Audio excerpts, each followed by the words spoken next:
مصنع المياه المعدنية 6 مليون، مستودع الأدوية 2 مليون، شركة حلا وتسلى لصناعة العلكة 4.5 مليون. والله وجبتها يا غدير من لك الأفكار النيرة يا سيدي، وبندفع لك كم مليون. شو الشغلة يعني؟ المهم طالعنا برات الضرب. بوركت جهودك يا سيد غدير. مو على أساس بدك تروح على بيتكم؟ ايه عم استناك.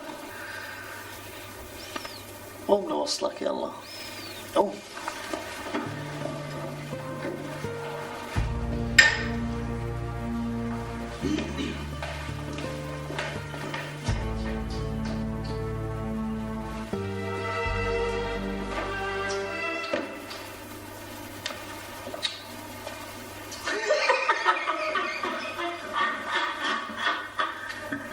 ولد يا رجل مثل دنبي يا رجل.